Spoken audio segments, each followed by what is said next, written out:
बिस्मिल्लाहिर्रहमानिर्रहीम। नाज़रीन, आप देख रहे हैं प्रोग्राम तब्दीली और मैं हूं आपका मेज़बान एहसन रज़ा। नाज़रीन, नैब तरमीम केस और एक बहुत तवील केस है और इस हवाले से बहुत सारी अपडेट जो हैं वो सामने आती रही हैं। जिस तरह कि हमने बात की, जस्टिस मंसूर अली शाह साहब का इख्तलाफी नोट जारी किया गया है नैब तरमीम केस के हवाले से, जिसमें जस्टिस मंसूर ने लिखा है कि नैब कानून में की गई तरमीम खालिस्तान एग्जेक्टिव मामला है, लिहाजा अदालत मुदाखलत नहीं कर सकती। तो आज के प्रोग्राम में इस सारी सूरत हाल के हवाले से भी बात करेंगे और आज की जो ताज़ा तरीन अपडेट है वो ये है कि सुप्रीम कोर्ट ने मातहत अदालतों को नैब केसेस का फैसला करने से रोक दिया है। और नैब के हवाले से जितने भी केसेस हमने देखे उनके हवाले से हमें हमेशा इबहाम की सी सूरत हाल नज़र आई और आखिर में हमने यही देखा कि सियासी इंजीनियरिंग के लिए इस्तेमाल किया गया। सियासतदानों ने हमेशा ये बार बार बात की जाती है कि नैब को अपने लिए इस्तेमाल किया है और अपने जो मुखालिफ कुव्वतें हैं उनके अगेंस्ट इस्तेमाल किया है। PDM के दौरे हुकूमत में नैब कवानीन की तब्दीली के हवाले से आज भी बात करेंगे। नैब के किरदार के हवाले से बात करेंगे कि कितना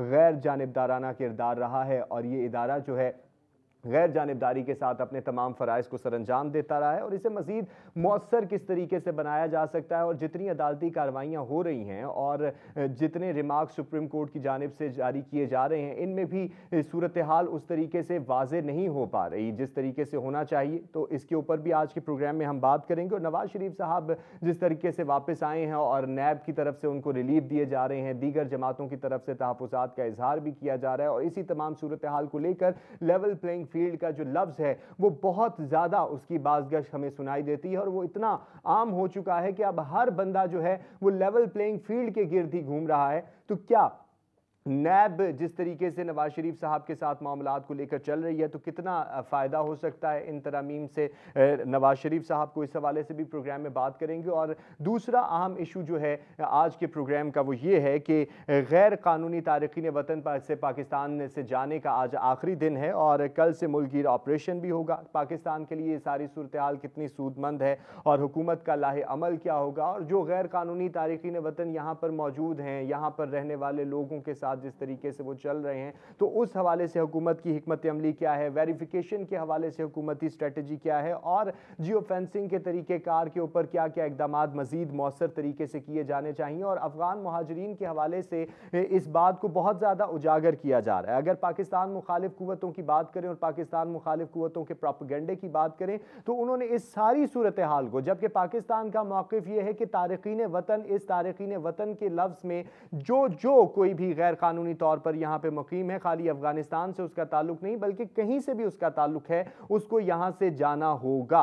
लेकिन पाकिस्तान मुखालिफ कुव्वतें इसको अफगान मुहाजिरीन के साथ खासल खास जोड़ रही हैं क्योंकि एक बड़ी तादाद है अफगान मुहाजिरीन की पाकिस्तान में और यहाँ से जाने वाली भी एक बड़ी तादाद है। तकरीबन 1 लाख से ज़ायद लोग जो हैं अफगानिस्तान वापस जा चुके हैं। तो इस सारी सूरत हाल पर बात करेंगे कि इस प्रोपेगेंडे को काउंटर कैसे किया जा सकता है और इसका सद्देबाब किस तरह से मुमकिन है और इन तारकीन वतन के जाने के बाद पाकिस्तानी मईशत पर क्या असरात पड़ेंगे। और एक दहशतगर्दी की बात की गई और जुराइम की बात की गई कि इनको यहाँ से सूबों से जाना होगा क्योंकि हमारे मुल्क में बदअमनी जुराइम जो बढ़ रहे हैं वो इन गैर कानूनी तारकीन वतन की वजह से हो रहे हैं, तो इनका किस हद तक खात्मा होगा और आने वाले वक्तों में पाकिस्तान को क्या क्या चैलेंजेस का सामना करना पड़ सकता है। तो इन दोनों मौज़ूआत का अहाता करेंगे, लेकिन सबसे पहले नैब के हवाले से बात करेंगे, नैब के किरदार के हवाले से बात करेंगे और जस्टिस मंसूर के इख्तलाफी नोट के हवाले से बात करेंगे। तो इस पर गुफ्तगू करने के लिए सीनियर कानूनदान बैरिस्टर वकास अब्रेज़ खान हमारे साथ मौजूद हैं और सीनियर तज्ज़ियाकार जनाब मुबशिर बुखारी साहब हमारे साथ मौजूद हैं। दोनों शख्सियात का मैं शुक्रिया अदा करता हूँ। वकास अब्रेज़ खान साहब, आपसे बात का आगाज़ करूँगा। आज की जो सारी सूरत हाल है, कार्रवाई है, उसका तो इल्म हो गई आपको कि सुप्रीम कोर्ट ने मातहत अदालतों को नैब केसेस का फैसला करने से रोक दिया है, लेकिन इससे पहले जस्टिस मंसूर अली शाह साहब के इख्तलाफी नोट के ऊपर आपका बयान लेना चाहूँगा, जिसमें उन्होंने कहा कि नैब कानून में की गई तरमीम खालिस्तान एग्जेक्टिव मामला है, लिहाजा अदालत मुदाखलत नहीं कर सकती। कितना इत्तफाक करते हैं? देखिए जी, प्रैक्टिस एंड प्रोसीजर बिल का फैसला करने जा रही थी उस वक़्त सुप्रीम कोर्ट के सामने जितने भी आर्गुमेंट्स किए गए थे, तो उसके बाद जो 10-5 की राय थी उसमें भी यही कहा गया था कि जो एग्ज़ेक्टिव से रिलेटेड और जो हमारी पार्लियामेंट से रिलेटेड इश्यूज़ हैं, that has to be done and that has to be framed by the parliament of the state.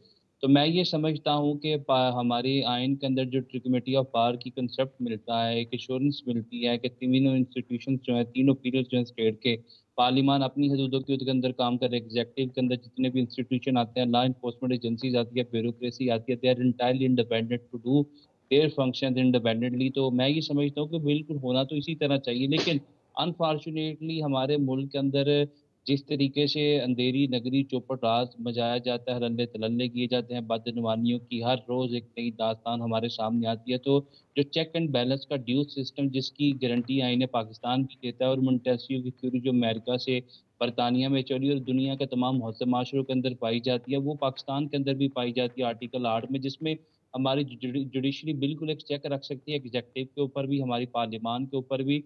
जहाँ पे भी कहीं ये ऐसी अमेंडमेंट्स करती हैं, ऐसी कानून साज़ी करती हैं, ऐसी लेजिस्लेशन करती हैं, जो पाकिस्तान की अवाम के फंडामेंटल राइट से मुतसादिम हो, आइन की बुनियादी स्पिरिट से मुतसादिम हो, या पब्लिक पॉलिसी से मुतसादिम हो, तो उसको कालादम करार दिया जा सकता है। जो नैब तरमीम थी, वो भी इसी ज़िम्मत में कालादम करार, और इससे पहले भी दर्जनों ऐसे कवानीन थे जिनको स्ट्राइक डाउन किया गया, जिनको पार्लियामार्ट ने जो बड़ी ज़्यादा फ़ोकियत दी, प्रायोरिटी दी, प्रेफ़रेंस दी, लेकिन जब वो सुप्रीम कोर्ट के सामने आई तो आर्टिकल 8 के अंडर उनको जो स्ट्राइक डाउन डिस्पेल कर दिया गया।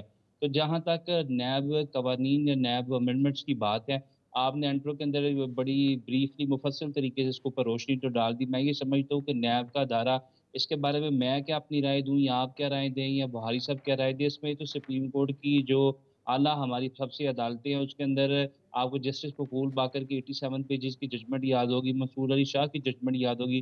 मकबूल बाकर साहब ने जब हाजा साद रफ़ीक के केस के अंदर वो अपना फैसला दिया, तो उसमें 87 पेजेज़ के अंदर एक पूरी चार्जशीट थी नैब के इंस्टीट्यूशन के अगेंस्ट थी कि ये दायरा पॉलिटिकल आर्म ट्विस्टिंग के लिए बनाया गया और पॉलिटिकल मोटिवेटेड केसेस एस्टैब्लिश करना, अपने मुखालिफिन को डिस्पर्ज करना, डिस्टॉर्ट करना, इसके मकसदियत के अंदर शामिल। तो मैं ये समझता हूँ कि ये इन इटसेल्फ जो है नैब के अदारे और इंस्टीट्यूशन के अगेंस्ट बहुत बड़ी चीज़, और जस्टिस याहिया अफरीदी जो मौजूदा जजेस हैं और दूसरे इसके अलावा जितने भी अभी सिटिंग जजेस हैं, इनका नैब के इंस्टीट्यूशन के बारे में कोई अच्छा ओपिनियन नहीं है। तो हम्म। जहाँ तक इसकी परफॉर्मेंस को बेहतर करने की बात है, आई थिंक जब तक आप सेक्शन 28 को सामने नहीं रखेंगे और चेयरमैन नैब अच्छा आला दर्जे वकास साहब, मैं इसकी परफॉर्मेंस पे आपका ओपिनियन लूंगा और जितने भी लॉज हैं नैब रिलेटेड उस हवाले से भी आपका ओपिनियन लूंगा। मुबशिर बुखारी साहब, आप ये फरमाइएगा, आपके सामने मेरा बहुत ही छोटा सा मुख्तसर सा सवाल है, क्या नैब एक गैर जानिबदार इदारा है?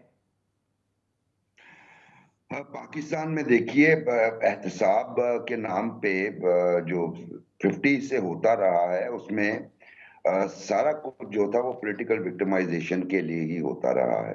अच्छा, ये एवोल्यूशन की वजह से हमने एब्डो के बारे में पढ़ा और फिर हमने कुछ एब्डो जिन्होंने सफर किया था, जिन पॉलिटिशियन ने, सीनियर पॉलिटिशियंस, उनसे बातचीत भी होती रही, तो उस वक्त भी नजर आया कि जनरल अयूब के दौर में जिस तरह विक्टिमाइज किया जाता रहा अकाउंटेबिलिटी के, एहतसाब के नाम पे, वो फिर सिलसिला जारी रहा मुसलसल।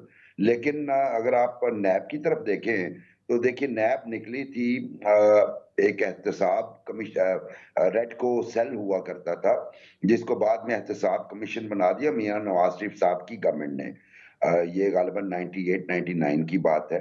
और उसी एहतसाब सेल को जो है वो फिर नैब बना दिया जनरल मुशर्रफ ने। इसके पहले जो डीजी थे वो serving lieutenant general Amjad Hussain साहब थे। अच्छा, उस दौरान हमने देखा कि बहुत सारे पॉलिटिशियंस और बिलखसूस वो पॉलिटिशियंस जो किंग्स पार्टी ज्वाइन नहीं कर रहे थे, उनके खिलाफ केसेस बने। बड़े नाम है, मसलन मौजूदा दौर में आप अनवर सैफुल्लाह मौजूद है, उनसे पूछ सकते हैं। मखदूम फैसल साले हयात मौजूद हैं, उनसे पूछिए। मंजूर वट्टू मौजूद है। ये सारे लोगों को तो मैंने खुद देखा। यहाँ पे सर्वर रोड पे एक पुलिस स्टेशन था जहाँ पे बंद थे, और उसके बाद वो जब निकले हजरात, तो उनमें से बहुत सारे लोग मिनिस्टर्स बन गए या इंपॉर्टेंट की पोजीशंस पे आ गए, क्योंकि उस वक्त उन्होंने फिर इंदिया दे दिया जनरल मुशर्रफ की, जो भी फ्रंटमैन काम कर रहे थे कि जी हम राजी हैं, हम ज्वाइन कर लेंगे किंग्स पार्टी। तो अगर हम तारीख देखें तो ये नैब जो है, इसमें दो तीन प्रॉब्लम्स हैं। एक तो इसका जो मैंडेट है वो अगरचे एहतसाब है, लेकिन वो पॉलिटिकल विक्टिमाइजेशन, पॉलिटिकल इंजीनियरिंग के लिए यूज होता है।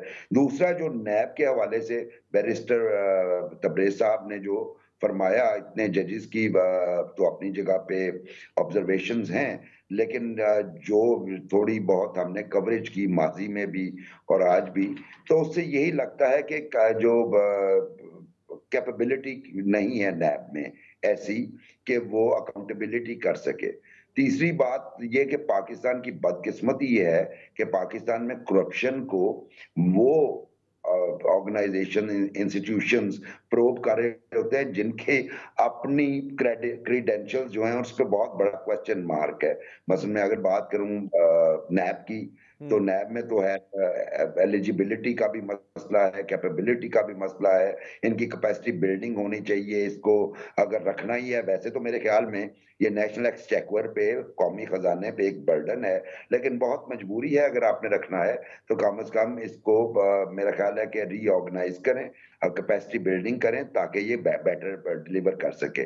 दूसरे जो अदारे हैं FIA, उसकी परफॉर्मेंस आपके सामने, अगरचे बहुत अच्छा कुछ काम वो कर रहे हैं, लेकिन अभी आपके सामने कि करप्शन में उनके भी जो उन्होंने प्रोब्स किए वो भी कोर्ट्स में जाकर उठ जाते हैं। एंटी करप्शन वाले पकड़ते हैं बंदा, लेकिन कितनी सजाएं हैं प्रोसिक्यूशन की वजह से वो भी आपके सामने है। सो जितने भी अदारे हैं पाकिस्तान में, लेकिन हैविंग सेड दैट मैं ये कहूंगा कि जब आपके पास FIA मौजूद है, जब आपके पास एंटी करप्शन एस्टेब्लिशमेंट या डिपार्टमेंट मौजूद हैं और वो भी प्रोविंशियल लेवल पे, तो फिर आपको नैब की जरूरत नहीं है। नैब एक रिडंडेंट अदारा बन चुका है, इसकी क्रेडिबिलिटी मशकूक है और मेरा ख्याल है कि अगर ये मौजूद रहा तो ये पॉलिटिकल इंजीनियरिंग के लिए इस्तेमाल होता रहेगा। माजी में शहजाद अख्तर साहब करते रहे, उससे पहले मैंने नाम लिए आपके सामने, और यहाँ पे तो ये मजाक भी होता रहा। हमारे एक फसी बुखारी साहब थे एडमिरल, उनके खिलाफ केस था, वो अमेरिका में पकड़े गए। उन्होंने अमेरिका की अदालत में ये कहा कि जी मुझे, मैं पाकिस्तानी स्टेट के साथ मेरा चूंकि केस रजिस्टर्ड है, मुझे वापस भेजा जाए। अमेरिका से वो वापस आए, नैब ने उन्हें कस्टडी में लिया, 3 दिन बाद जमानत हुई और उसके बाद वही फसी बुखारी साहब नैब के चेयरमैन बन गए। ठीक है, तो ये पाकिस्तान है जहां पे इस तरह के मजाक होते हैं। तो मैं दोबारा रिपीट करता हूं कि नैब की जरूरत नहीं है पाकिस्तान को। सही। वकास अब्रेज साहब, आपने मुबशिर बुखारी साहब की बात सुनी कि नैब की ज़रूरत नहीं है। अगर आज की समात की बात करें तो बिल्कुल मुख्तसर सा, क्योंकि सारी समात आपके सामने होगी और उसमें ये बात बावर कराएगी कि जब नैब की तीसरी तरमीम के बाद 6 समातें हुई तो ट्रायल कोर्ट्स भी कन्फ्यूजन का शिकार रहीं कि कैसे आगे चला जाए। ये कन्फ्यूजन और इस कन्फ्यूजन के साथ एहतसाब का अमल किस तरीके से मुमकिन है, और ये भी फरमाइएगा कि आपने मौसर करने की बात की, तो जब एक तरफ तो बुखारी साहब कह रहे हैं कि इसकी ज़रूरत ही नहीं है, तो मौसर कैसे किया जा सकता है अगर हम इसे रखते भी हैं तो? देखिए, आई स्ट्रांगली एग्री विद भारी साहब, लेकिन हैविंग सेड दैट मैं ये बिलीव करता हूँ कि जब नाउन बढ़ते हैं तो नाउन काटे जाते हैं, उंगली नहीं काटी जाती। अगर हम इसको बेहतर करने की कोशिश करें, मीनिंग देयर बाय मैंने सेक्शन 28 का हवाला दिया, आज तक किसी चेयरमैन नैब ने ये कोशिश ही नहीं की जो अथॉरिटीज को सेक्शन 28 के अंदर दी गई कि आप कंसल्टेंट्स भर्ती करें, आप लीगल एडवाइजर भर्ती करें, आप वाइट कॉलर क्राइम को ट्रेस करने के लिए टेक्निकल एक्सपर्ट्स भर्ती करें। आपके पास जो 1246 रेफरेंसेस थे जिनमें वाइट कॉलर क्राइम से रिलेटेड थे, जिसमें जो करप्शन से रिलेटेड थे, आपके पास ना वो लॉयर थे, ना प्रोसिक्यूशन के अंदर वो कॉम्पिटेंट लोग मौजूद थे, अहल लोग मौजूद थे जो कि कोर्ट्स को प्रॉपर असिस्ट करते, जो कलेक्शन एविडेंस के अंदर एफिकेसी लाते ताकि कोर्ट्स उन लोगों को कॉन्विक्ट करती। और जितना कौमी खजाने को किक्स बैश के थ्रू लूटा गया, बदनवानी से लूटा गया, तो अल्टीमेटली कुछ ना कुछ कौमी खजाने को तो आप वापस जमा करवाते, इन लोगों को सजाएं दिलवाते। लेकिन प्रोसिक्यूशन, इन्वेस्टिगेशन, इंटेरोगेशन इतनी फीबल थी, इतनी कमजोर थी, इतनी नाकस थी, इतनी कजियां थी, इतने नकाइश थे कि अल्टीमेटली जब वो अपेक्स कोर्ट्स के सामने या सुपीरियर जुडिशरी के सामने चीजें जाती हैं तो उनको जग हंसाई का सामना करना पड़ता है। और नैब शायद वहां पे जाके अपना वजूद ही बरकरार रखने से कासिर नजर आती है। They always on the last leg before the supreme judiciary in Pakistan. दूसरी बात की तरफ मैं आऊँगा, मैं ये समझता हूँ कि जो आपने बात की कि जब लोअर जुडिशरी के सामने इतनी ज़्यादा अमेंडमेंट्स आ गई, to be a very honest, क्योंकि मेरी एक्सपर्टी कॉन्स्टिट्यूशनल लॉ के ऊपर है या नैब लॉ के ऊपर है, लेकिन to be very honest on this thing, अब to be a very candid, कि हमें भी नैब जो तरमीम होती रही, गाहे बगाए कुछ पसे पर्दा चीज़ें होती रही, हमें भी शायद with the passage of time इतनी अवेयरनेस नहीं दी गई, इतनी ज़्यादा अमेंडमेंट्स कर दी गई और तकरीबन 40 से ज़्यादा अमेंडमेंट, 3 दर्जन से ज़्यादा अमेंडमेंट्स की गई। एक दफ़ा पहली तरमीम, फिर दूसरी और फिर तीसरी। 2 फर्स्ट तरमीम थी, उनको तो उनके कुछ पॉइंट्स को, प्रोविजंस को जो है स्ट्राइक डाउन डिस्पेल किया गया कोर्ट की तरफ से। लेकिन जो तीसरी तरमीम थी उसको नहीं छेड़ा गया, बहुत सी ऐसी प्रोविजंस को वो भी इंटैक्टेड है। अब अगर ये कहा जाता है कि इसके ऊपर फैसला दिया जाए, court are still standing on the confusing sentence कि हम किस तरफ देखें। अगर हमने फैसला नहीं करना तो जजमेंट्स तो पाकिस्तान की जो आप अदालती तरीक उठा के देखें, यहाँ पे जजमेंट्स के अलावा आपको मिलता क्या? दूसरी बड़ी इंपॉर्टेंट चीज़ ये है कि आज से 2 साल पहले ये कहा गया था कि नैब के पास 1246 रेफरेंसेस हैं, 120 नैब कोर्ट्स बननी चाहिए, उसके ऊपर इतना खजाना सर्व करने की ज़रूरत है। टोटल जजेस की तादाद नैब कोर्ट्स की तादाद 24 थी, जिसके अंदर 4 वैकेंसीज़ थी। आज तक जो भाई साहब ने बात की, नैब की कैपेसिटी बिल्डिंग करने के लिए, इसको में अंदर पोटेंशियल इंसर्ट इंजेक्ट करने के लिए किया क्या गया है? अगर आप 24 अदालतों के साथ, जिसमें 20 जजेस मौजूद हैं, 20 जजेस के साथ इतने ज़्यादा भारी भरकम मेगा मनी करप्शन केसेस को टैकल करने की कोशिश करते हैं, डिस्पोज़ ऑफ करने की कोशिश करते हैं, ये ह्यूमन एफर्ट के अगेंस्ट है। जब तक आप इसकी कैपेसिटी बिल्डिंग नहीं करेंगे, जब तक नैब के अंदर आप एडवाइज़र भर्ती नहीं करेंगे, व्हाइट कॉलर क्राइम को ट्रेस करने के लिए टेक्निकल एक्सपर्ट्स भर्ती नहीं करेंगे, तब तक ये अदारा कभी भी वो फ्रूट्स जो है वो बोर नहीं कर सकता, जिसके लिए इसको एस्टेब्लिश किया गया था, क्रिएट किया गया था। अब जो लोअर जुडिशरी को रोक दिया गया, उसके हाथ बाँध दिए गए, जजमेंट्स की तरफ चीज़ें जाएँगी और मुझे बज़ाहिर स्टूडेंट ऑफ लॉ नज़र आता है, कल-कलां अगर ये सारी की सारी चीज़ें जो है वो क्लोज़ डाउन कर दी गई कि हम ना पार्लियामेंट के अफ़ेयर्स के अंदर आते हैं, ना एग्ज़ेक्युटिव की डोमेन के अंदर आते हैं, जो 3 तरमीम की गई वो बिल्कुल ठीक की गई, तो फिर तो नवाज़ शरीफ साहब के, शहबाज़ शरीफ साहब के, मरियम साहिबा के, दीगर जितने भी सियासी जुमा के केसेज़ थे, वो सारे के सारे एग्ज़ेम्प्ट कर दिए जाएँगे, हम्म। इम्यून कर दिए जाएँगे और उनको व्हाइट चिट मिल जाएगी। और दूसरी बड़ी इंपॉर्टेंट चीज़ ये है इसके अंदर एहसन, कि अगर ये वो अमेंडमेंट्स जो है वो दोबारा से रिवर्स कर दी जाती हैं कि बारे सबूत अब मुल्जिम के ऊपर नहीं, अब नैब के ऊपर है, तो नैब के जो प्रोसिक्यूशन की तरफ से तो पहले जाके कोर्ट के अंदर बड़ी जबरदस्त स्टेटमेंट देती गई और पहले वो नैब जो 2017 में जिस तरह वर्ल्ड कप में पाकिस्तान हिंदुस्तान का मैच नजर आता था, या पाकिस्तान अफगानिस्तान का, उस तरह नवाज शरीफ का नैब का नजर आता है। लेकिन अब तो 2023 का NAB all together different picture portrait कर रहा है कि जैसे एक फ्रेंडली मैच खेला जा रहा है और हमें हम्म। नवाज शरीफ साहब को ना हिरासत में लेना है, ना इनकी गिरफ्तारी मतलूब है, इन्वेस्टिगेशन मुकम्मल है। तो मैं ये समझता हूँ कि ये सारी की सारी चीजें वहां पे की जाए जहां पे बनाना रिपब्लिक हो। यहाँ पे अभी भी हमारी मीडिया, हमारी सोशल मीडिया और लोगों के पास अवेयरनेस है और हमारी अदालतें बड़े हद तक अच्छा काम भी कर रही हैं।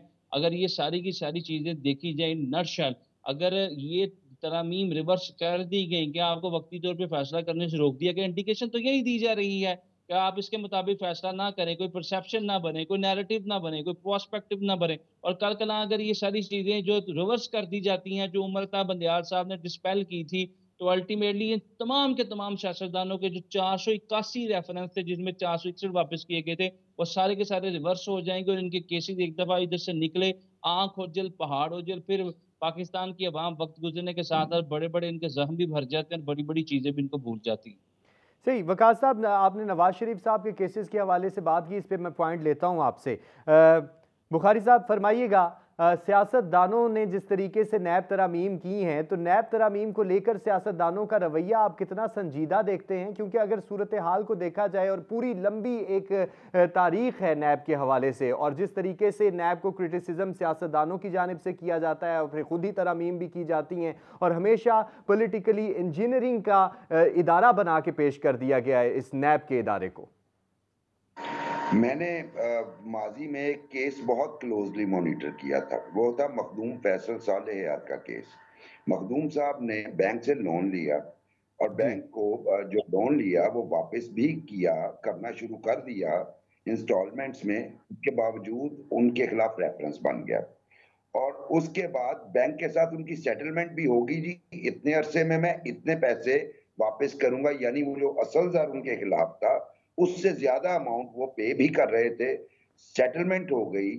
बैंक के रिप्रेजेंटेटिव ने नैब कोर्ट्स में जाके बयान दिया कि जी हमारी सेटलमेंट हो गई है, तो इसलिए ये रेफरेंस इधर दरकार नहीं है। उसके बावजूद नैब ने उनको बेल ग्रांट करने से इनकार कर दिया, उस रेफरेंस को खत्म करने से इनकार कर दिया। यहां तक कि वो मुझे वो प्रोसीडिंग बड़े अच्छे तरीके से याद है। चौधरी एतजाज अहसन साहब ने प्लीड किया था और लाहौर हाई कोर्ट को मजबूर किया था, एक फुल बेंच को, कि जनाब ये केस आप सुने, क्योंकि उस वक्त तक हमारे लॉ के मुताबिक टेकअप, उस वक्त तक जो लॉ था जनरल मुशर्रफ के दौर में, कोई और कोर्ट उसे टेकअप भी नहीं थी कर सकती उन केसेस को, यानी अगर वो अंडर हेयरिंग है तो कोई और कोर्ट जो है उसके खिलाफ कोई एक्शन नहीं ले सकती। तो ये तो मैंने आपको एक केस बताया, और जी। ऐसे कई केसेस हैं जो पॉलिटिकली मोटिवेटेड हैं। बैरिस्टर साहब की बात अपनी उनकी अपनी राय है। मैं अर्ज करता हूं कि जब नैब नहीं था तब भी इस मुल्क में करप्शन केसेस रजिस्टर हुआ करते थे, अगर से सजा नहीं हुआ करती थी। लेकिन नैब के आने के बाद हमने सिर्फ ये देखा कि नैब एक जो है वो लफ्ज नोटोरियस हो गया। अकाउंटेबिलिटी का लफ्ज जो है, एहतसाब का लफ्ज, वो उसके मीनिंग क्या होते हैं ये हमें नहीं पता। हमें तो यानी हमारी नौजवान नस्ल को यही पता है कि एहतसाब का मतलब ये होता है कि किसी को पकड़ो, उसके बाद जब वो कंप्रोमाइज कर जाए तो उसको छोड़ दो। ठीक है। तो ये जब सूरत हाल। और दूसरी अब एक एक पॉइंट है, वो बैरिस्टर्स चूंकि बैठे हैं इधर, लेकिन मैं एक जो ह्यूमन राइट्स एंगल से देखता हूँ या दुनिया में जो कवानीन है, मैं अगरचे कानून का तालिब इल्म तो नहीं हूँ लेकिन रिपोर्टिंग की हुई है काफी ज्यादा इस पे। दुनिया की अदालतों में ये होता है कि बारे सबूत जो है वो मुद्दई की गर्दन पे होता है। यानी जिसने कंप्लेन की है, बारे सबूत उसने ही बुनियादी तौर पे एविडेंस देनी होती है। इससे पहले जो ये अमेंडमेंट से पहले जो नैब था, उसमें मेरे खिलाफ अगर एक रेफरेंस फाइल हो गया है, वो कंकॉक्टेड है, वो फैब्रिकेटेड है, वो बेसलेस है, तो मुझे अपनी सफाई में वो सारा कुछ देना है। जिसने मेरे पे कंकॉक्टेड बेसलेस एलिगेशन लगा के रेफरेंस फाइल किया है विदाउट एविडेंस, और उसको नैब ने प्रोब भी किया है, कुछ नहीं निकला, उस वो मैटर नहीं करता। तो मेरा तो जाती ख्याल ये है कि ये जो लास्ट पार्लियामेंट ने जो ये शिक की थी कि जी जो बारे सबूत है वो मुद्दई की गर्दन वाली बात, यानी अगर रेफरेंस जिसने फाइल किया है, अगर वो नैब ने खुद किया है तो उन्हें एविडेंस कलेक्ट करना है। और दूसरी उसमें एक अच्छी शिक ये थी कि ये ना हो कि बंदे को रेफरेंस फाइल किया जाए और फौरी तौर पर उसे गिरफ्तार कर लिया जाए, पहले इन्वेस्टिगेट करें। If you got some meat in the reference जो ये साबित करता है कि बंदा वाकई में किसी ना किसी लेवल पे इन्वॉल्व है, तब उसे अरेस्ट किया जाए। ये भी एक अच्छी बात थी, क्योंकि हमें तो वो उस्ताद नहीं भूलते सरगोदा यूनिवर्सिटी के, जिनको ये एक रेफरेंस में पकड़ के लाए, इन्वेस्टिगेट किया, टॉर्चर किया, हथकड़ी से बांधा, उनकी तबीयत खराब हुई, ही सफर्ड अ कार्डियक अरेस्ट, उनको हॉस्पिटल लेके जाया गया, वो स्ट्रेचर के साथ उनकी हाथ बंधा हुआ था। उनका क्या कसूर था? मतलब एक रेफरेंस था उनके खिलाफ, जिसमें वो कानून का ही असूल है कि आप उस वक्त तक मुजरिम नहीं जब तक आप गिल्टी प्रूव नहीं होते। तो जब ये सूरत हाल होगी तो मेरा ख्याल है कि ये लॉ जो दो तीन अमेंडमेंट्स जो जिनका मैंने तस्करा किया, ये तो एन ह्यूमन राइट्स के मुताबिक थी और इंटरनेशनल कोड्स ऑफ जस्टिस के मुताबिक थी। उस पर मुझे नहीं समझ आती कि हमारी सुप्रीम कोर्ट के साबिक चीफ जस्टिस साहब को क्या एतराज था। सही। बैरिस्टर साहब, आपने भी बुखारी साहब की सारी बात सुनी है। आपसे वापस उसी पॉइंट पे आता हूँ नवाज शरीफ साहब के हवाले से कि नैब तरमीम की बहाली से सियासी लीडरान के केसेस के अंजाम के हवाले से तो आपने थोड़ी सी बात की। नवाज शरीफ साहब के हवाले से भी बात कीजिए कि उनको कितना फ़ायदा हो सकता है, क्योंकि अभी की जो सारी सूरत हाल हम देख रहे हैं, वो वतन वापस आए और जिस तरीके से उनको बरियत दी गई और उनको रिलीफ दिया गया, ज़मानत की बातें हुई और सारी की सारी सूरत हाल, और सियासतदानों ने भी और दीगर जमातों ने भी इस पर तशवीश का इजहार किया।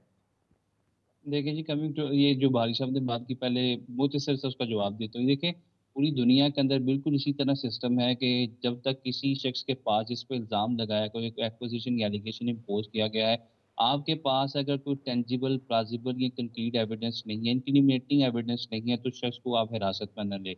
ये एक अच्छी अमेंडमेंट थी, लेकिन अनफॉर्चुनेटली इसे डिस्पेल किया गया, जो कि नहीं करनी चाहिए थी। क्योंकि अगर आपके पास एविडेंस है तो फिर किसी शख्स की लिबर्टी को कर्टेल करें, उसे बिहाइंड द बार रखें। दूसरी बिल्कुल दुरुस्त बात है, ये भी एक अच्छी अमेंडमेंट थी कि पूरी दुनिया के अंदर जो बारे सबूत है, burden of proof always lies on the shoulders of the complainant, not the accused person. तो कंप्लेनेंट ने ही प्रूव करना है, जिसने इल्ज़ाम लगाना है, in the light of evidence अपने इल्ज़ाम को उसने साबित करना है before the court of law.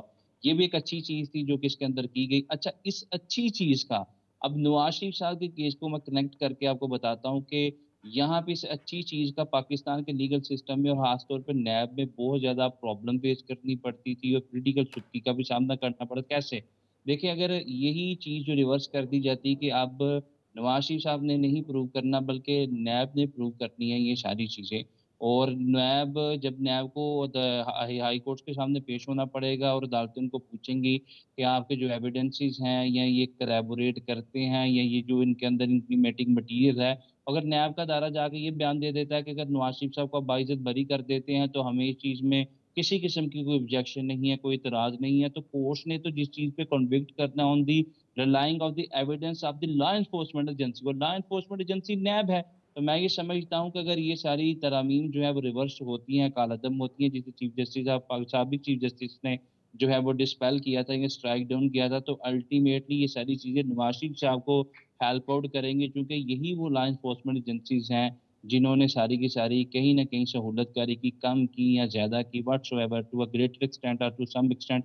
लेकिन ये प्रोटेक्टिव बेल देना स्पॉन्डर को 2015 का एक सेटल रूल था, लेकिन प्रोटेक्टिव बेल भी दे दी गई, फिर उसके बाद बायोमेट्रिक भी किया गया, फिर उसके बाद कोर्ट ऑफ लॉ ने नैब ने एक बड़ा फ्रेंडली मैच भी खेला, जिसपे जो chief justice Islamabad high court थे वो बड़ा bewilder भी हुए, बैफल भी हुए कि ये वो वही नैब है जो 2017 में या 18 में जो ना सिर्फ रेफरेंस, ना सिर्फ इन्वेस्टिगेशन, ना सिर्फ इंक्वायरी, बल्कि on the receiving of complaint against any person को गिरफ्तार कर देता था।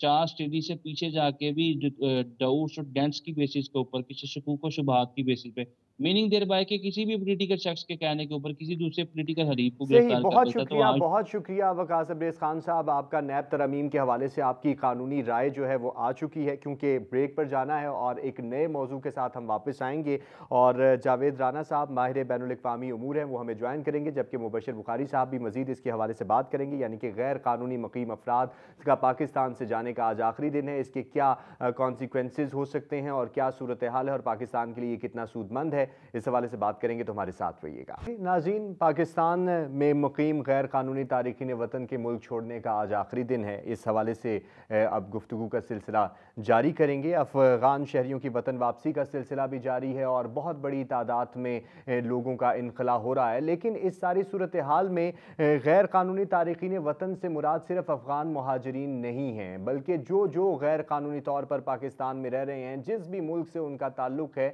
उस हवाले से बात की जा रही है। लेकिन एक ख़ास प्रोपेगेंडे के तहत सिर्फ अफ़गान मुहाजिरीन के साथ इस पर सारे मामले को नत्थी करने की बात की जा रही है। तो ये इस प्रोपेगेंडे का काउंटर कैसे है और ये जो फैसला किया गया है दहशतगर्दी को मद्देनज़र रख के, बदअमनी को मद्देनज़र रख के पाकिस्तान के लिए कितना सूदमंद है, तो ये अपने पैनल के सामने सवाल रखेंगे। जनाब मुबशर बुखारी साहब हमारे साथ मौजूद हैं और जावेद राना साहब हमें ज्वाइन कर चुके हैं, माहिर बैनुल-अक़वामी अमूर हैं। जावेद साहब, आपसे बात का आगाज़ करना चाहूँगा।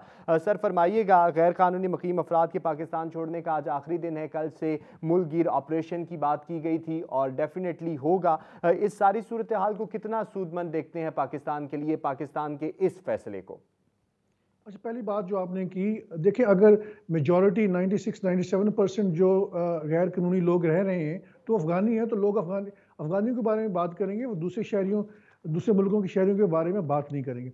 मेरा ख्याल ये है कि उनके ख़िलाफ़ ऑपरेशन पहले से शुरू हो चुका है और इस ऑपरेशन को बहुत बुरी तरह मिसहैंडल किया है। मैंने अपने इर्द गिर्द बहुत सारी जगहों पे देखा है, ऐसे लोग जिनकी शक्लें जो हैं अफ़गानियों के साथ मिलती हैं, ऐसे लोग जो पश्तून जिनका बैकग्राउंड है, उनको पुलिस ने उनके घरों पे धावा बोला, उनको घर से उठा के ले गए और एक केस में मार्गला टाउन की मैं बात करूँ, यहाँ के सबर्ब्स एरिया में 2-2 हज़ार रुपया लेके पुलिस ने उन लोगों को छोड़ा है। उन लोगों के पास पाकिस्तानी शनाख्ती कार्ड थे। अब किसी का कोई बैकग्राउंड पाकिस्तान में किसी पश्तून बेल्ट से है तो वो भी जो है अफ़गानी है। तो इसको पहली बात ये है कि बहुत ज़्यादा मिसयूज़ किया ऑलरेडी जा चुका है और बहुत सारे लोगों के घर जो है डिमोलिश हुए हैं। ऐसे लोग, वो तो खैर सीडीए ऑपरेशन कर सकता है, जो लोग इलीगल है उसके बारे में तो हम बात नहीं करते, लेकिन सबसे बड़ी बात ये है टाइमिंग जो है एक्सट्रीमली इंपॉर्टेंट है। जो लोग पाकिस्तान के अंदर गैर कानूनी तौर पर रह रहे थे उनको आप बगैर कोई अनाउंसमेंट किए उनको निकाल सकते थे। जो लोग लीगली रह रहे हैं पाकिस्तान के अंदर, उनको मेरा ख्याल ये है कि उनके ऊपर ये ऑपरेशन नहीं करना चाहिए। मैं जानता हूं कि हुकूमत कह रही है कि हम उन लोगों को टारगेट कर रहे हैं जो गैर कानूनी तौर पर रह रहे हैं, लेकिन जो खबरें आ रही हैं वो कोई ठीक नहीं है और इस वक्त आप उनको अफगानिस्तान के अंदर धकेल रहे हैं जब वहाँ पे शदीद सर्दी होगी। पता नहीं उनका वहाँ के आज से 40 साल पहले के घर जो है वहाँ पे मौजूद भी हैं या नहीं है। इतनी जंगें हो चुकी हैं, 2 सुपर पावर्स आई सो कॉल्ड, उन्होंने उनके घर अभी तक मस्मार कर दिए होंगे, उनकी कोई एग्जिस्टेंस नहीं होगी, कहाँ जाएंगे? कम से कम हमें ये भी ख्याल करना चाहिए था कि अगर आपने इनको ज़बरदस्ती भी भेजना है तो आप कोई ऐसा मौसम जो है वो उसका इंतज़ार कर लें जिसमें ये कम से कम शदीद सर्दी या शदीद गर्मी में बाहर ना सड़ें। तो मेरा ख्याल ये है कि हमने इस सारे के सारे ऑपरेशन को बहुत गलत तरीके से हैंडल किया है। और सबसे बड़ी बात, हर तीसरा बंदा ये बात करता है कि अफगानी जो है पाकिस्तान के अंदर बहुत सारे जराइम में मुलव्वस है। जरा डेटा तो उठा के देखें, केपीके के अंदर आज से 4-5 साल पहले का जो डेटा था क्राइम्स का, उसमें इनका जो परसेंटेज थी वो 1% भी शायद नहीं थी। तो हम पॉलिटिकल रीजंस की वजह से इस चीज़ को एक्सप्लॉइट करते हैं। हमें अफगानिस्तान के साथ अपने ताल्लुकात को बेहतर करना है, ना कि उसको ख़राब करना है। आपने आपका हिंदुस्तान दुश्मन है, तो क्या ज़रूरत है कि आप बिला वजह एक दूसरे जो मुल्क जो अफगानिस्तान है उसके साथ भी पंगा लें। अभी वहाँ पे अशरफ गनी की गवर्नमेंट तो नहीं है, और अगर वहाँ से टीटीपी के लोगों को अफगान तालिबान वहाँ पे सेंचुरीज प्रोवाइड कर रहा है, तो वो एक अलहदा मसला है, आप उसको पॉलिटिकली सेटल डाउन कर सकते हैं। और सबसे बड़ी बात यह है कि हमें इस चीज़ को भी इन्वेस्टिगेट करना चाहिए कि जो यहाँ पे दहशतगर्दी का बाजार सही। गर्म हो चुका है। राना साहब, ताल्लुकात के हवाले से मैं आपका पॉइंट ऑफ व्यू लेता हूं कि पाक अफगान ताल्लुकात इस पूरे वाकये के बाद किस नहज पे खड़े हुए होंगे। इसके साथ जुड़े हुए हैं ना।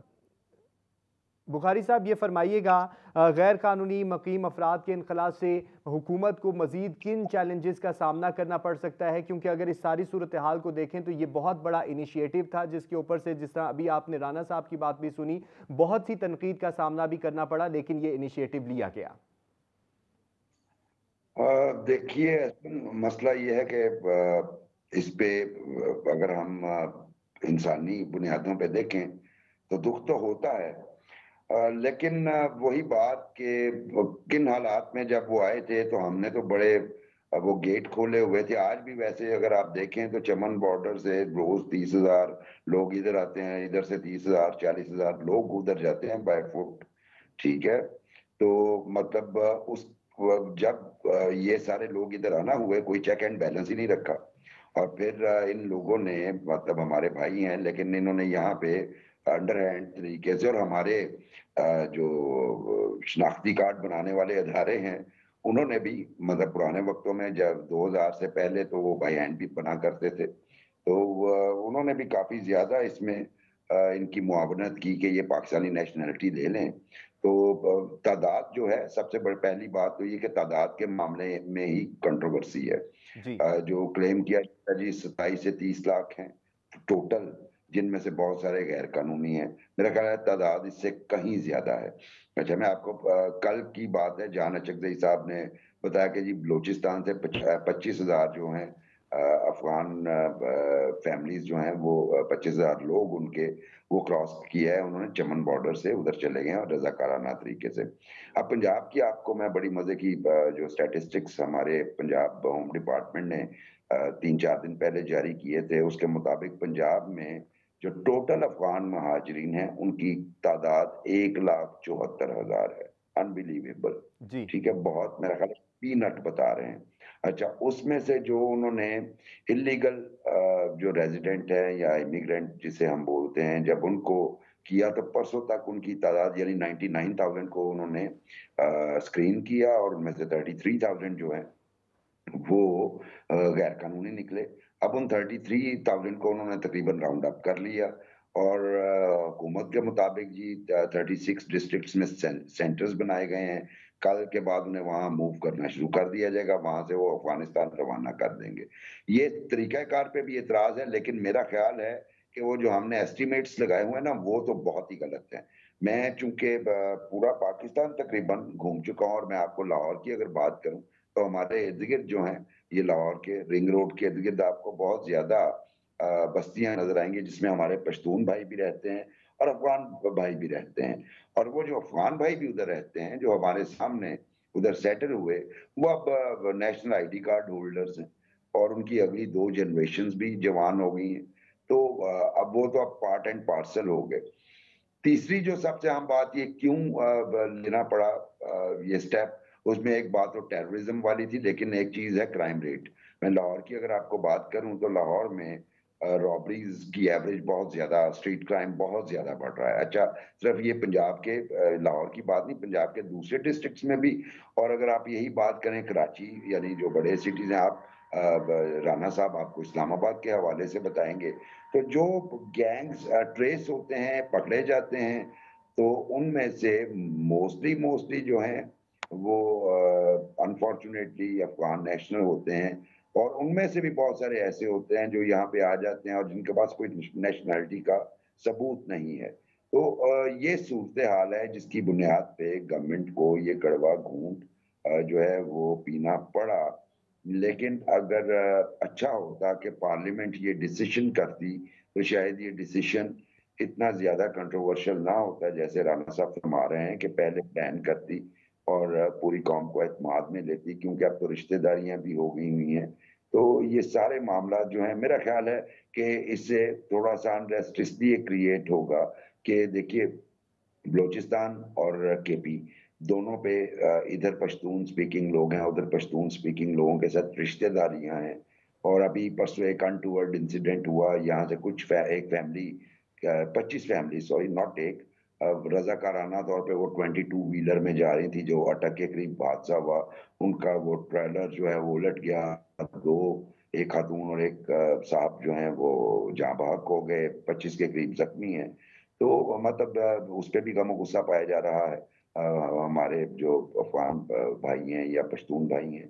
तो मेरा ख्याल है कि ये हमारे बलूचिस्तान और केपी में इस हवाले से थोड़ा सा जो है वो इश्ताल आएगा, और वो इश्ताल कोई भी रंग इख्तियार कर सकता है, उसके बारे में तो हम प्रिडिक्ट नहीं कर सकते। सही सर, बदअमनी के हवाले से बात की आपने, ब्रेक का कहा जा रहा है, ब्रेक ले रहे हैं नाज़रीन, वापस आते हैं तो ज़रा अफ़गान पाकिस्तान ताल्लुकात के हवाले से बात करेंगे, और इस हवाले से कि पाकिस्तान मुखालिफ क़ुव्वतें जो हैं सारी सूरत हाल को पाकिस्तान मुखालिफ प्रोपेगेंडे के तौर पर इस्तेमाल कर रही हैं, उसका काउंटर किस तरह हो सकता है, हमारे साथ रहिए। वेलकम बैक जी नाज़रीन, अफ़गान महाजिरीन और गैर मुल्की तारकीन वतन के हवाले से बात हो रही है। जावेद राना साहब फरमाइएगा, आपने जिस तरह बात की पाक अफ़गान ताल्लुकात की, तो मैं आपके सामने ये सवाल रखना चाहूँगा कि क्या देखते हैं जो इस वक्त तालिबान हुकूमत है वहाँ पर, उसका मुमकिना रद्द-ए-अमल क्या होगा, और साथ ही साथ पाक अफ़गान ताल्लुकात किस नहज पे देखते हैं, और इस सारे मामले को स्मूथ करने के लिए क्या करना होगा?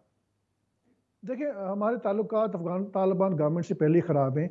बहुत सारा तवक्कुआत थी कि जैसी उनकी हुकूमत आएगी तो हमारे ताल्लुकात बेहतर हो जाएंगे। देखिए, आप जब चीज़ों को मिस हैंडल करेंगे, यहाँ पे पॉलिटिकल गवर्नमेंट भी चेंज हुई, उसके बाद भी पॉलिसी लाइन चेंज होगी, एक तो वजह ये है। लेकिन मेरा ख्याल ये है कि पाकिस्तान के अंदर से कोई संजीदा कोशिश नहीं की गई कि उनके साथ ताल्लुकात बेहतर किए जाएँ। और जो हम अफ़गान महाजिरीन को दूसरी तरफ धकेल रहे हैं, उसका नेट रिज़ल्ट ये आया है कि जो हमने 40 साल उनकी मेहमानदारी की है, वो सारी की सारी हमने, जिसे पंजाबी में कहते हैं, खूह खाते में डाल दी। इसको बहुत डिसेंटली किया जा सकता था। अभी होगा क्या? होगा ये कि ये लोग चले जाएँगे वहाँ पे, वहाँ कुछ अरसा रहेंगे, उसके बाद इनमें से बहुत सारे लोग जो हैं वापस आ जाएँगे।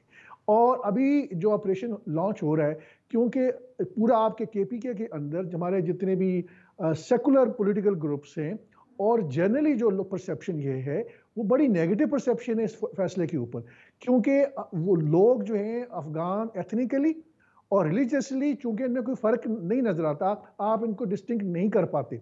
एक तो एक पुलिस ने बहुत सारे पाकिस्तानियों को भी इस चक्कर में धकेलने के अलावा, जो लोग लीगल अफ़गान्स थे उनको भी धकेला। लेकिन जो आपका सवाल है बड़ा बड़ा अहम है कि जब हमारे सामने एक हिंदुस्तान बहुत बड़ा दुश्मन मौजूद है, हमें अफ़गानिस्तान के साथ ताल्लुकात ठीक करने हैं। हमें ऐसा कोई जेस्चर नहीं देना उनको जिससे हमारे ताल्लुकात उनके साथ ख़राब हों। उसका नेट रिज़ल्ट क्या है और हो चुका है, क्योंकि हमने मिस हैंडल किया है कि इस वक़्त अफ़गान तालिबान की गवर्नमेंट जो है, वो it is having a cosy relationship with India, with arch rival, जिन्होंने 20 साल तालिबान के ख़िलाफ़ काम किया, हमारे खिलाफ काम किया अफगानिस्तान के अंदर और पाकिस्तान के अंदर दहशतगर्दी फैलाई। आज देखिए उनके ताल्लुकात उनसे बेहतर हो रहे हैं।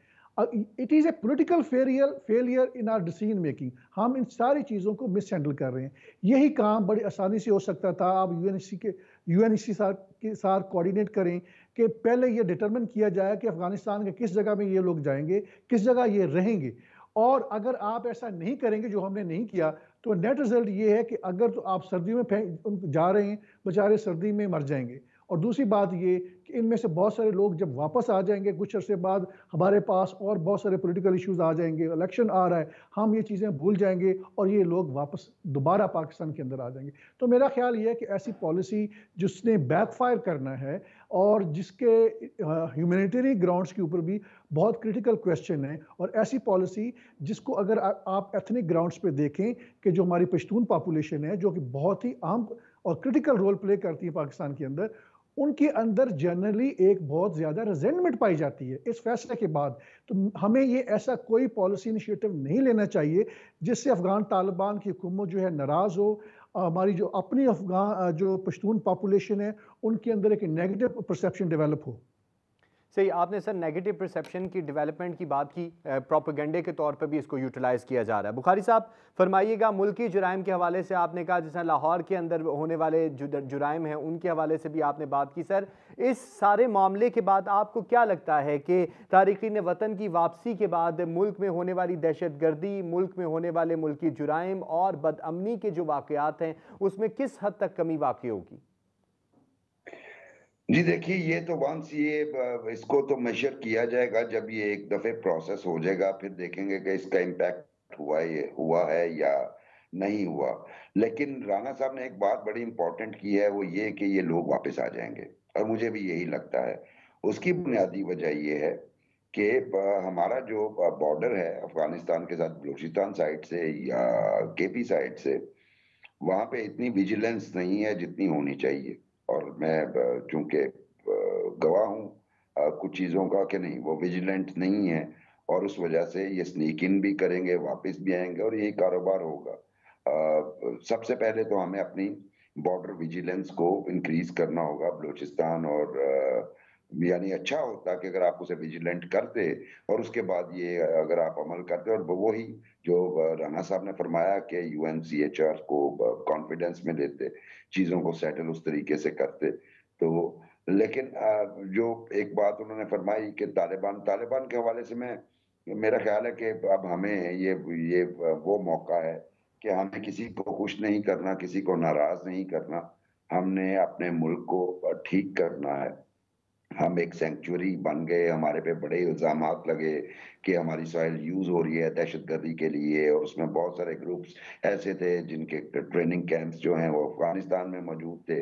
तालिबान जब आए तो हमने तो इस तरह जश्न मनाया कि ये जंग जो है वो हम जीत गए हैं और अब अफगानिस्तान जो है वो हमारी मुट्ठी में है। लेकिन जल्दी हमें रियलाइज हो गया कि नहीं, क्योंकि ये देखिए ये फैसला तो बाद में आया, उससे पहले हमारे जो बॉर्डर पे फायरिंग हो रही है, और उसके बाद मुसलसल दर मुसलसल, और ये क्रिकेट के उस पे ही देख लीजिए जो जिस तरह वहां पे हो रहा है, और जिस तरह रिएक्ट, और पाकिस्तान और अफगानिस्तान के मैच के दौरान जो तनाव था, आप और माजी में भी अगर मैं आपको पीछे ले चलूं, जब मुल्ला उमर थे इनके चीफ, और उस वक्त जब पाकिस्तान ने उनसे कहा था जी ट्रेनिंग, और मियां नवाज शरीफ भी उस वक्त प्राइम मिनिस्टर थे, जब उनसे कहा गया जी ट्रेनिंग कैंप्स बंद करें, फलां बंदों को हमारे हवाले करें, तो उन्होंने इनकार कर दिया था। तो बात यह है कि हर मुल्क, और तालिबान अपनी जगह पे उनकी अपनी एक पॉलिसी है, पाकिस्तान की उसी तरह अपनी एक पॉलिसी होनी चाहिए, ना कि हम खुश करें और ना हम किसी को नाराज करें। और अक्रॉस द बोर्ड हमें नेबर्स के साथ जो है वो अपने नेशनल इंटरेस्ट को मद्देनजर रखते हुए, और इवन इकोनॉमिक इंटरेस्ट को, क्योंकि अब तो नेशनल इंटरेस्ट जो है आपके इकोनॉमिक इंटरेस्ट के साथ ही रिलेटेड और लिंक्ड है, वो करना चाहिए। मेरा ख्याल है कि ये चीजें अब हमें भूल जानी चाहिए कि वो खुश होंगे या नाराज होंगे। हमें ये देखना है कि हमें क्या चीज सूट करती है। सही, हमें क्या चीज़ सूट करती है। राना साहब, आपने बात सुनी बुखारी साहब की, ये फरमाइएगा मैकेनिज़्म के हवाले से भी आपने बात की, बहुत सारी तशवीश का इजहार भी किया कि पूरे का पूरा जो प्रोसेस था उसमें बहुत सारे लकुनास थे। सर, ये फरमाइएगा कि इस सारी सूरत हाल को पाकिस्तान मुखालिफ कुव्वतों की जानिब से प्रोपेगेंडे के तौर पर भी इस्तेमाल किया जा रहा है और मज़ीद ताल्लुकात की ख़राबी के लिए भी इस्तेमाल किया जा रहा है। इसका काउंटर कैसे मुमकिन होगा, और जिस तरीके से आलमी दबाव होगा इस इनखला के ऊपर, उसका उस रद्द अमल की सूरत में पाकिस्तान को किस तरह से तैयार होना चाहिए? अब आलमी तौर पे ऑब्वियसली हमारे खिलाफ एक नेगेटिव परसेप्शन डेवलप होगी, लेकिन मेरा ख्याल ये है कि we need to put our own house in order. जो हम बहुत ज़्यादा बात करते हैं जी कि चूंकि ये जराइम में शामिल हैं, ठीक है, इसमें कोई शक नहीं कि बहुत सारे जो हमारे जो समाजी जराइम हैं उनके अंदर ये लोग, इनकी इन्वॉल्वमेंट मौजूद है, लेकिन उसके अंदर एक मुबालगा राई का भी एलिमेंट मौजूद है। पुलिस को बहुत आसान एक बहाना होता है कि देखें ये अफगान नेशनल्स इन्वॉल्व हैं। हमारे इर्द गिर्द बहुत सारे ऐसे वाक़यात हुए हैं जिसमें पता चला कि अफगान नेशनल्स जो हैं इन्वॉल्व हैं। तो जब थोड़ा सा मैंने डिग अप किया तो पता चला कि एक्चुअली जो हमारे पश्तून भाई हैं वो थे। तो इसमें बहुत जो है ना बहुत माइन्यूटली अगर आप देखेंगे कि टेररिज्म के जो चार्जेस हैं कि अफगान महाजरीन जो है उसमें इन्वॉल्व हैं, कि गुज़श्ता 20 साल में हम क्या कर रहे थे, हम इनके अफगान महाजरीन के ऊपर इल्ज़ाम लगाते थे कि ये टेररिज्म में इन्वॉल्व हैं और पीछे से हम अफगान तालिबान को सपोर्ट कर रहे थे। ये हमारी एक पॉलिटिकल स्ट्रेटजी थी। आज वो हमें तो ज़रूरत नहीं है अब अफगान तालिबान को सपोर्ट करने की उस अंदाज में। आज भी वो स्ट्रेटजी ख़त्म नहीं हो रही, हालांकि सूरत हाल स्ट्रेटिजिकली चेंज हो चुकी है। मेरा कहने का मकसद ये है कि हमें बिला वजह बगैर किसी सबूत के, बगैर किसी क्रेडिबल डेटा के मुबालगा राय के तौर पे इल्ज़ामात नहीं लगाने चाहिए। यहाँ पे हमारे और ये भी डिस्टिंक्शन नहीं करनी चाहिए कि किस नेशनलिटी के लोग जो हैं वो बहुत जराइम पेशा है। उससे माशरे के अंदर, हमारे सूबों के अंदर एक तफरकाबाजी होती है। और याद रखें जब हम बात करते हैं अफ़गानियों की तो उसका मतलब जो पश्तून्स हैं वो उसको एथनिकली देखते हैं। जब एथनिकली देखेंगे तो फिर एक तकसीम का एलिमेंट जो है वो डेवलप होता है। अब हमारा अफ़गानिस्तान के साथ कोई पॉलिटिकल इशू ही नहीं है, हम उनके साथ क्यों पंगा लें? हमारे साथ एक छोटा हमारा इशू ये है कि आप किसी तरह टीटीपी को संभाल लें, और इसको मैं समझता हूं कि बहुत अच्छी पॉलिटिकल मैनेजमेंट के साथ हम हैंडल कर सकते हैं। इस चीज़ की भी इन्वेस्टिगेशन होनी चाहिए कि जो पाकिस्तान के अंदर दहशतगर्दी हो रही है वो पाकिस्तान के अंदर जो लोग अंदर से कर रहे हैं उनकी तादाद कितनी है, और जो अफगानिस्तान से हो रही उनकी तादाद कितनी है। अफगान गवर्नमेंट जो है वो हमें इल्जाम दे रही है कि यानी कि एक पूरा वाज़ेह मैकेनिज्म को दोबारा से रिवर्स करना पड़ेगा। बहुत माजरत के साथ राना साहब, क्योंकि प्रोग्राम का वक्त खत्म हो चुका है। आपकी राय का बहुत शुक्रिया, और मुबशिर बुखारी साहब हमारे साथ मौजूद रहे। सर आपका भी बहुत शुक्रिया। नाज़रीन, प्रोग्राम का वक्त खत्म हो गया, अपना बहुत सारा ख्याल रखिएगा। मुझे दीजिए इजाज़त, अल्लाह हाफ़िज़।